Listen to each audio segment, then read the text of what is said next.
বাহরাইনের ক্ষেপণাস্ত্র হামলায় নিহত হয়েছেন মোহাম্মদ তারেক। চট্টগ্রামের সন্দ্বীপের আজিমপুর ইউনিয়নের বাসিন্দা তিনি। তার মৃত্যুর খবরে পরিবারে চলছে শোকের মাতম। সোমবার ভোরে বাহরাইনের একটি ড্রাই ডক শিপইয়ার্ডে দায়িত্ব পালনকালে এ হামলার ঘটনা ঘটে বলে জানা গেছে। নিহত তারেক দীর্ঘ প্রায় ২৭ বছর ধরে বাহরাইনে কর্মরত ছিলেন।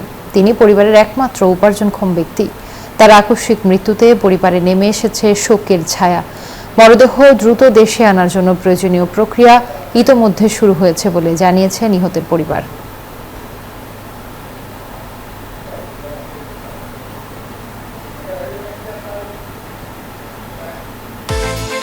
বিকাশ পেমেন্টে ১০,০০০ টাকার বেশি অফার। শপিং চলছে তো। যেমনটি জানাচ্ছিলাম, বাহরাইনে ক্ষেপণাস্ত্র হামলায় নিহত হয়েছেন মোহাম্মদ তারেক। চট্টগ্রামের সন্দ্বীপের আজিমপুর ইউনিয়নের বাসিন্দা তিনি। এ নিয়ে আরো খবর জানাতে চট্টগ্রাম থেকে সরাসরি যুক্ত হচ্ছেন আমাদের সহকর্মী নয়ন বড়ুয়া জয়। জয়, নিহতের বাড়িতে তো আপনি রয়েছেন, কি অবস্থা দেখছেন জানাবেন বিস্তারিত। ধন্যবাদ রুবা আপনাকে। নিহতের বাড়িতে আমরা ছুটে এসেছি, যেহেতু বাহরাইনে আজকে ভোরের দিকে কিন্তু এই ক্ষেপণাস্ত্রের হামলায় কিন্তু সন্দ্বীপের তারেকের মৃত্যু হয়েছে। গত বছর কিন্তু তারেক এখানে এসেছিল। তো প্রতি বছরে কিন্তু চট্টগ্রামে তার বাসাতে আসে। তার পরিবারে কিন্তু আমরা দেখতে পাচ্ছি শোকের মাতম। তো এই খবর শোনার পর থেকে তার আত্মীয় স্বজন আর এমনকি এখানে যারা আছে যারা খবর পেয়েছেন তারা কিন্তু ছুটে এসেছেন।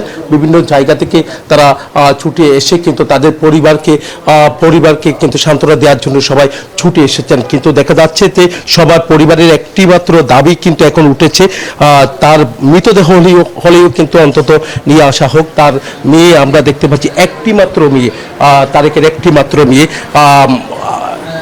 তার সাথে গতকালও কিন্তু বাবার সাথে কথা হয়েছে। হ্যাঁ, গতকালকে ওর 7:30টার দিকে বাবার সাথে আমার কথা হয়েছে।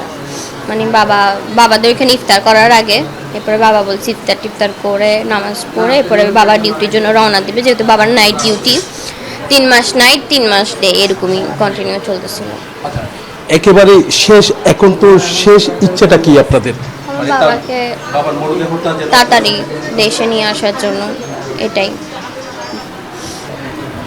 নিয়ে সহ তার পরিবারের কিন্তু এখন শেষ ইচ্ছে হলো তার মরদেহ অন্তত যেন তাদের পরিবারের কাছে আসুক, সেটাই কিন্তু তারা চাচ্ছেন। কিন্তু এখানে কখন কিন্তু তার মরদেহ আনা হবে সেটা নিয়ে কিন্তু সরকারিভাবে তারা চেষ্টা করছেন। এই ছিল আমার এখানকার সর্বশেষ। ফিরে যাচ্ছি স্টুডিওতে রুবার কাছে। জয়, আপনাকে ধন্যবাদ।